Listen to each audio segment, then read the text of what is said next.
in the land of grills. How y'all doing, folks? Today we're doing a mod to the Pellet Pro, the Pellet Pro Smoke Daddy vertical pellet smoker, folks. I've had this one for a number of years now. Now they came out with a new model that takes the controller from, see that box is, from down there and puts it up here at your fingertips. Plus all their new models, and they have a double door model. I'll leave a link down to that too. Really, really cool, folks. So this video is all about showing you how to install that. If you got one of these, this video is going to show you that. Also, I got a new controller on there that does really low and slow. So you people who like to do make your own sausage and all that, this controller is for you. Let's get started. All right, let's get started with the Smoke Daddy Inc. Pellet Pro mod here. You're saying, whoa, you got way ahead of us. No, I didn't. All I did was take 4 bolts off. So you go inside your smoker there, you take off the 4 bolts that hold the hopper in place. Obviously, when you pull it out, you got to unplug the RTD probe, and now you're left with this. I had some pellets left, a couple pounds. I just taped the lid, folks. It'll be fine. Now remember, we're doing a double mod here. We're putting a different controller in, the Sportsman. And you're saying the Sportsman, folks. I'll tell you what, this is really cool because it gets your pellet grill down to 130. Those of you who like to really smoke low, like to make sausage, sticks or something like that, this is what you need right there. And we'll talk about that more. But the next step is, I want to take this guard off, start getting into the wiring. They give you the wire harnesses here to make this whole thing work. And what's left to do? Well, let's get to work. All right, got the controller out of there, put the blank on there that comes with it, fill up that hose. We're not going to need that anymore. Taking the old controller off, and everything is plug and play. And you're wondering, how come you're not marking everything? You get a new controller from these folks. It's right on the back of the box, and in the owner's manual too for this. You'll see it. It'll tell you where everything matches up. So these things, and you wouldn't believe, I've taken a lot of pellet grills apart in my life, how universal these plugs are from manufacturers. All right, so now we're going to tip it back up inside. We got to do a little bit of sheet metal work in order to get a wiring harness down onto those, so we can get it to go up and into our new controller at the new box. All right, next up you got to take, there's 4 screws, 1, 2, 3, 4. And then for me, there was an additional step because remember, Smarty Pants said he was going to leave the pellets in. Well, guess what? When you take these off, the pellets come out. So you missed that part. But we'll continue on with the real mod. Don't leave pellets in there, folks. All right, the reason we had to take that all apart is there's a hole here, and that hole had the wire for the RTD probe coming through it. Now we got to be able to get this new wiring harness through there, and the plug won't fit through. So, but if we cut a slot in there, and all I did, and you can use a Sawzall, but I got a grinder, and use a grinder. Now I'm going to use got a little cordless die grinder here, and I'm just going to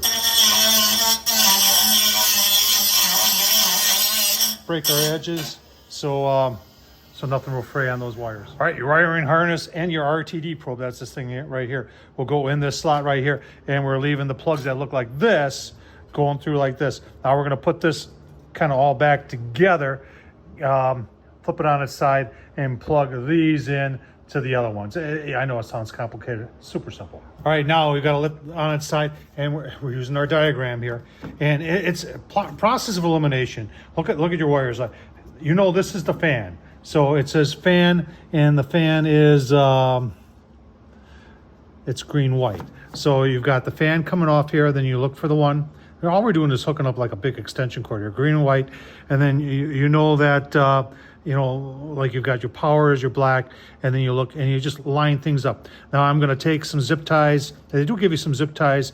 Zip tie this bundle back together.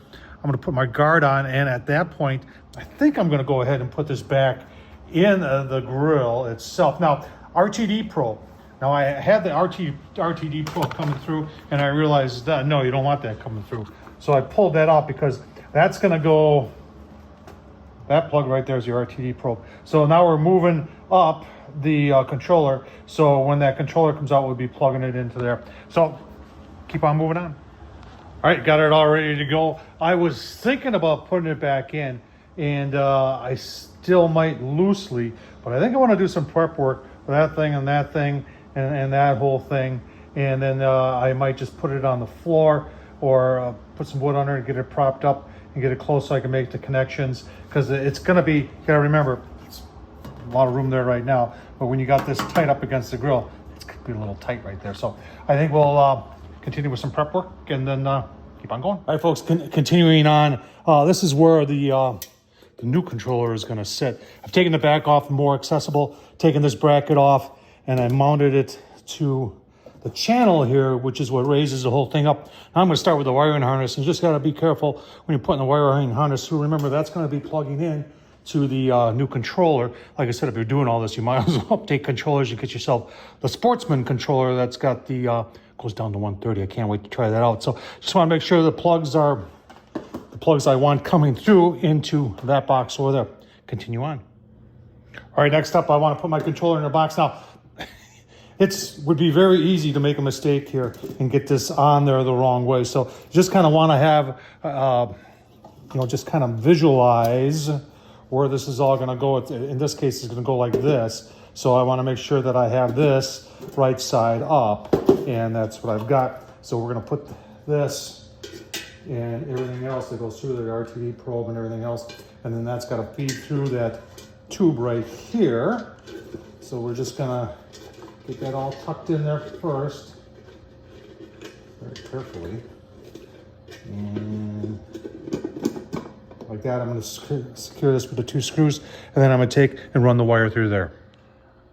All right, everything's run through, should look just like that. All right, remember those wires that came up through there? We have now attached them to them, and then we're going to put this all back together and put that big thumb screw back on, and then we're ready to take this assembly and put it on the grill. Getting there, folks. All right, you're going to take the old wire chase off there. That's where the RTD comes in. And then we'll start installing the new chase with the controller. Prepping for installing this, I used some of remember that tape I used to hold the lid down, so because no pellets were going to come out? Yeah, that tape. Put the tape in there, hold the wiring in there a little bit easier. I'm doing this by myself. And then Dennis from Smoke Daddy is saying 5.5 inches. So 5.5 inches down, you can see I made 2 marks right there. And see how I'm going to do this by myself. All right, so I'm doing this by myself. What I did was I held this up to my line, and I've got my hole punch here. This is one of these spring-loaded ones. I went down to this middle hole right here, and I did this a couple times, and I got myself an indent right there. And I know they give you self-tappers, but sometimes to keep them from wandering, drill a little pilot. It's a little trick there. Drill a small pilot hole, folks. Makes the whole process a heck of a lot easier.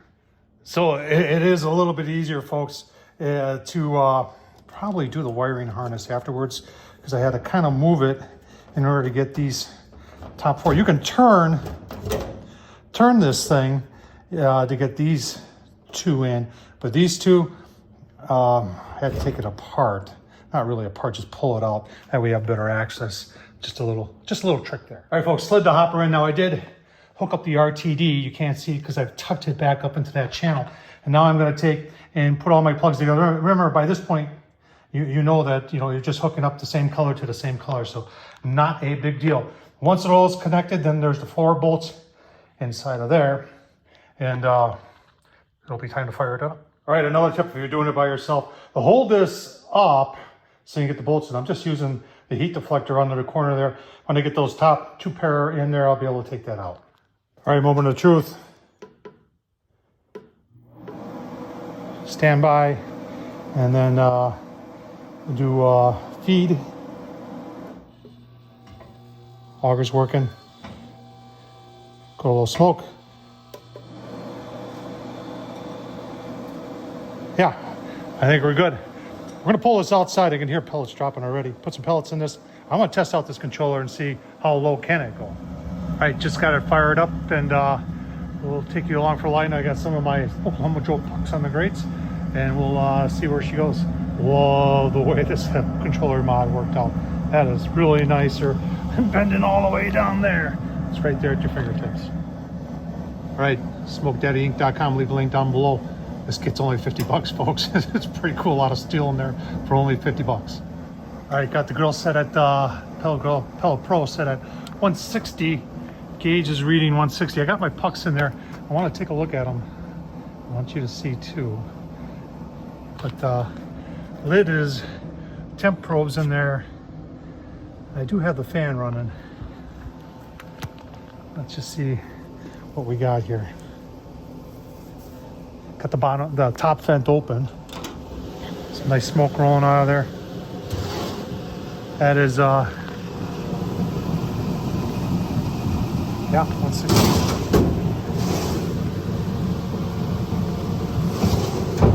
160 over the top.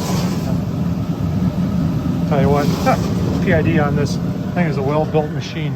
I've had this for many years now. It's double-walled construction. It's got reverse flow for the smoke. Works very well, folks. All right, I talked about it going lower. So low smoke on this thing is 160, but if you hit the negative, you can take it below that. It's a Sportsman one. Folks, they really don't sell this on their website. You got to call them because they want to talk to you before they send you one of these. Make sure you know there's certain things you got to do in order to make this work. Let's go down to 130. So right now I got it set at 140. You can see we're on 142. Our gauges there are kind of agreeing. Now, one of the things that's important to do is, like in my case here, I've got the door partially propped open, and that just gives good enough ventilation because this is the only way this is going to work. And depending upon the type of pellet grill you have, chances are that's what they're going to tell you too. If you want it to work, you got to prop the door open a little bit. Let's just see what the pucks are reading. This one's still saying 150. Like I said, I just did this. This one's still saying 150, but still 150. Pretty impressive. Give it about 10 more minutes. Take another look-see, and then we're going to wrap things up here. All right, another 10 minutes. 138, 139 right in there. Let's just take a look at the pucks. Go down here real quick. This is pretty impressive. Yeah, that's 140. 140 there. You can hear it firing off. Yeah, 140. Look at that. That is impressive, folks. So I have no doubt that this can do 130. So all the people that are looking for, you know, that controller that can do it, I think I found it. It's from Smoke Daddy Inc. Like I said, they're only going to sell it to you if they can talk to you first, because they want to know what you're putting it on, and then obviously they want to give you some advice as to how to make it work. There's a lot of fun today. Did the mod, tried out the new controller, folks. And you know what? I keep forgetting to say that it's an American made. It's a family-owned business, American made, right out of Kearney, Illinois. And what more can I say? Thanks for watching, folks.